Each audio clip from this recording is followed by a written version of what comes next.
Welcome back, Global War 1939. We are moving on to the Allies' Turn 7 review. And so let's take a look at the Russians first. On their purchase, they did opt for a fort, a military base, a naval base, 2 elite guards, a heavy tank, saving $2. Now, what are they doing with all that facility? Which is actually, he placed it over here in this territory, and then the Americans came up on their turn, landing for infantry. So now this naval base, what it's actually doing, let's assume we do an attack of some kind, and these capital ships get damaged, then they can repair it on the beginning of the next turn. Or it does give them a movement of 3. So the Americans are up to something a little sneaky using Russian facilities. The military base is obviously to get more production out of here. Seems like the Russians are ramping up. They did move over 2 elite guards, 2 light bombers. Something is going on over here, and the Japanese is not liking it. The military base obviously allows them to build, and then he's got a fort to protect that land territory. Normally, there's nothing there, and it's just a free territory that the Japanese can take in most games. So it's pretty interesting how this is playing out, and I'm curious to see what his plan is with this fleet. He does have 2 transports. Maybe he's trying to snipe out a sneaky little attack in the Tokyo. Would not surprise me, so we're going to have to be ready for that. Outside of his purchase, on his collect income, he collected 42, I believe he said, with the 2 that he saved, so he's got $44 next turn. Now, the reason why his income is still so high is because he came in, recaptured Stalingrad. That with Archangel gives him a +6. And then, as I suspected, his army that he had in Valpuri came and attacked Helsinki, and he came and attacked the most northern territory, Finland, as well. So now he owns all of Finland, and that's not good. Finland was one of our allies that he completely wiped out. So we lost the colonial factory that was there, so we can't produce there, even if we do capture back.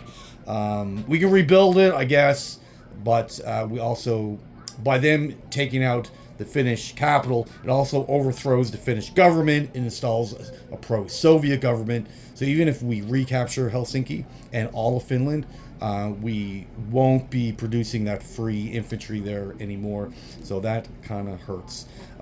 So now the only way to get reinforcements in Scandinavia is via transport. We can't, unless we can.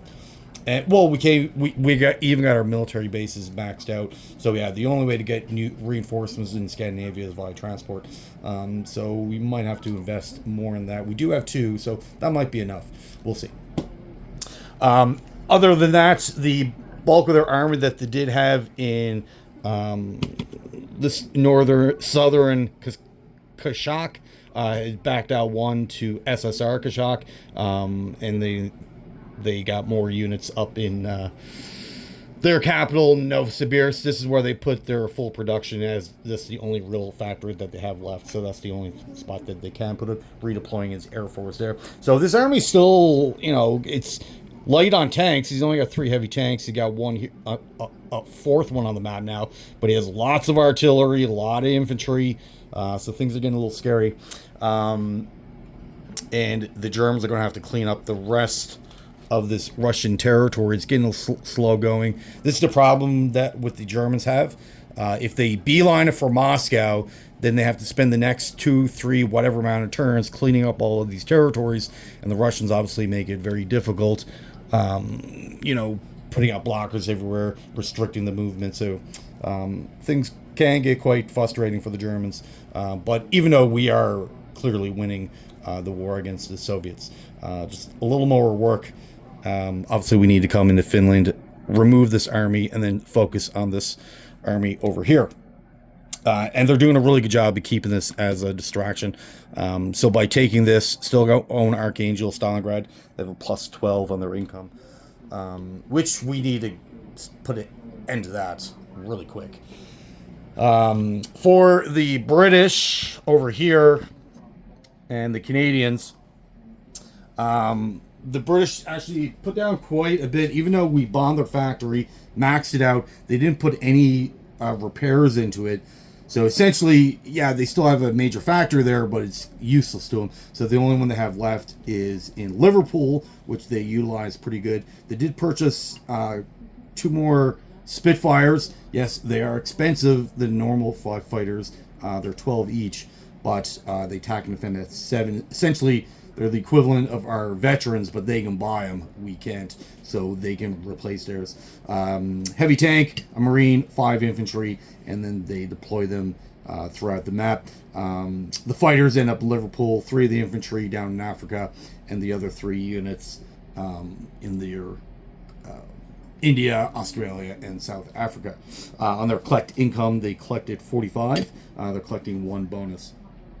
The Canadians, they have 15, and they got an infantry, mech, artillery, and another flower class, collecting 15 on their turn.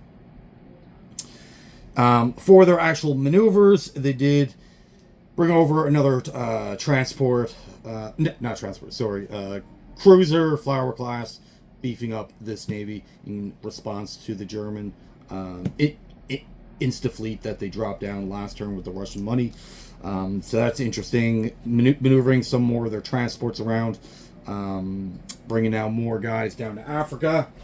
So that's Africa is becoming very problematic for the Axis, especially for the Italians. And again, I can't speak enough that how well he was able to bounce back after losing Cairo.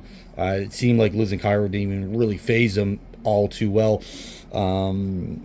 But definitely, and then getting the 3 military bases, definitely a smart move. And he's continuously reinforcing this area. He did take a couple guys out of Gibraltar. He did add a few Americans. So now there's 4 Americans, 1 British, and a fort in Gibraltar. And then he took 2 infantry out, landing them in Morocco, ready for the whole march over to face off against the Italians.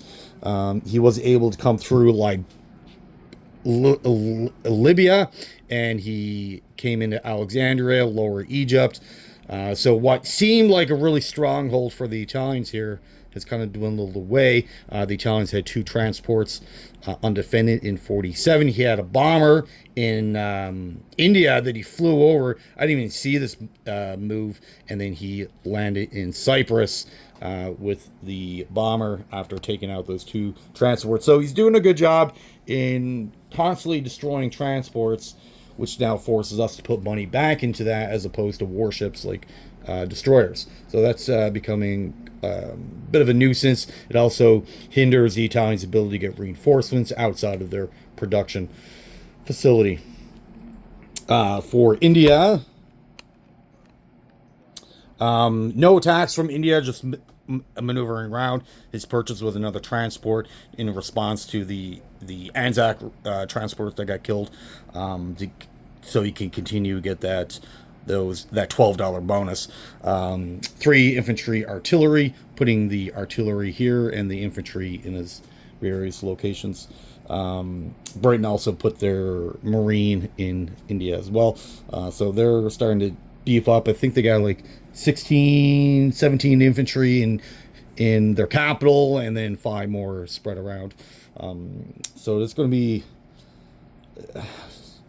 problematic for the Axis to actually take Calcutta, or even if they can, we don't know. Over in Australia, they were a little sneaky and opted to build an air base, and they already had a naval base, and they redeployed their fleet with the American fleet. So the American fleet was up here. They decided to come down. The Australian fleet was over here. They came over. So now they're together in the same sea zone. And then they built the air base. So if the Japanese do attack, they'll have a 3-plane scramble, unfortunately.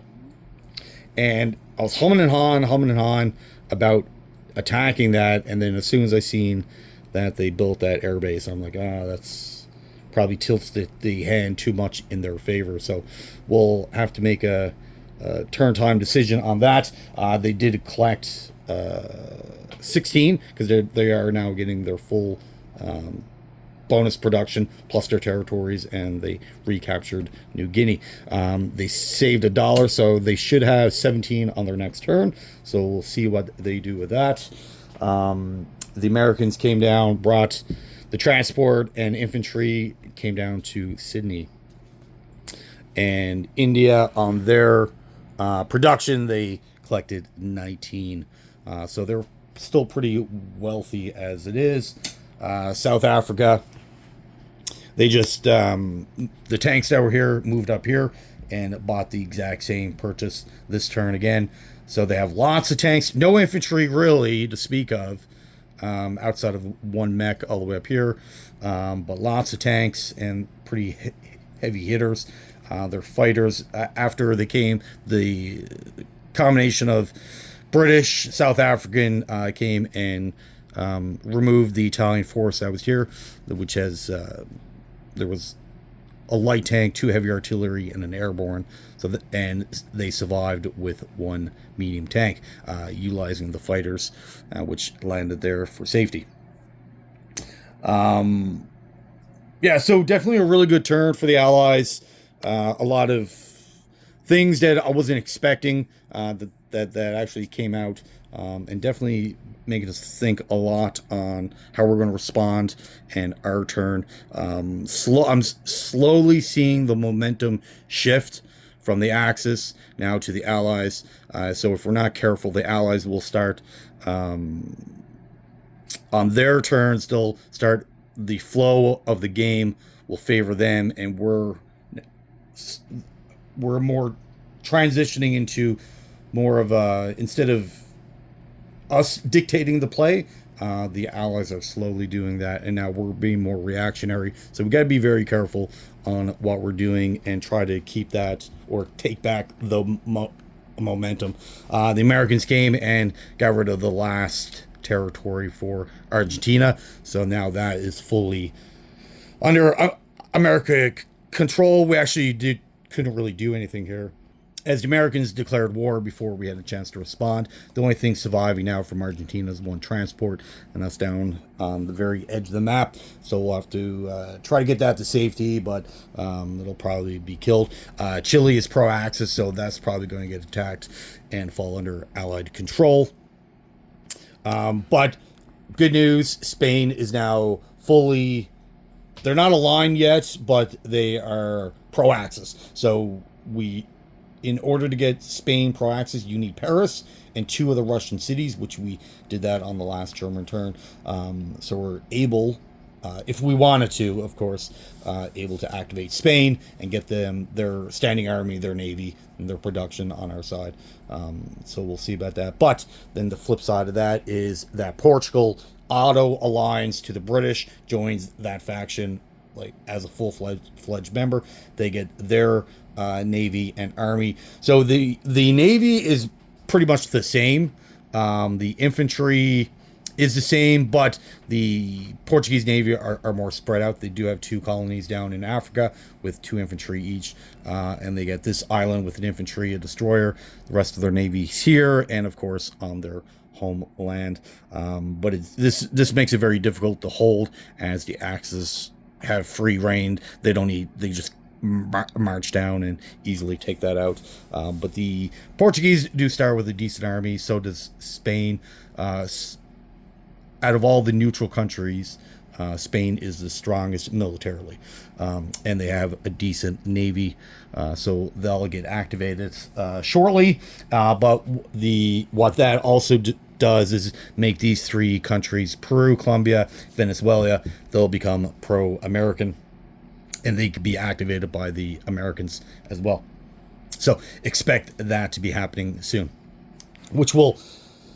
So essentially what all this does is gives the Axis a +3 on their income, and of course all the units, but it also gives the Allies a +6 and all the units that those countries have as well.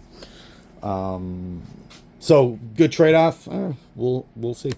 And I just want to make a note here that Britain, they have 20 units now in Britain, 10 of which are in London. The other They have 5 infantry and 3 fighters in Liverpool. Yeah, so they have 20 units total, plus their AA guns, so I guess 22 units. So just make a special note of that. But that is pretty much it for the Allies. Definitely a lot of sneaky moves that I didn't really see coming. And they're starting to set themselves up. I'm assuming they're in the middle of a multi-turn operation. That they're probably just in the beginning of it, and we won't fully know what they're doing until they actually continue on with their plans, and we'll try to guess and figure out and try to counter what they're doing as we go. The Americans also attacked Guam, so this is a big deal. It removes a $5 bonus from the Japanese, so this needs to be responded. They do have an attack transport on their own. They also got 2 smaller vessels. Now these only defend at 2, so they're not too threatening, but they are set up as blockers to prevent these 2 Japanese fleets from getting together and attacking the combined Anzac American fleet down here. So good move there. Another maneuver, the Chinese, they did a major offensive, emptying out this territory, so this is vacant, and went all in on the Japanese force that was here, and they had a number of various types of infantry, artillery, so that all got wiped out, and the battle was heavily favored for the Chinese. The Japanese lost like 10 to 12 units, and the Chinese only lost 3, so good job there. So this is puts a lot of pressure. So China is now wide open. We don't have, the only force we have in China is 1 infantry now. So this, he has the potential of recapturing a lot of territory on his turn. He only was able to purchase 1 infantry, collecting 3, so he has $4 left. But he can't buy any artillery or anything like that because the Burma Road's still closed. But he can continuously now buy 1 infantry a turn until he gets more territory. So we'll see how all that plays out. All right, well, that is it for the Allies. Moving on to the Italian turn 7 and then round 8. All right, well, thank you for watching. Have yourself a great day.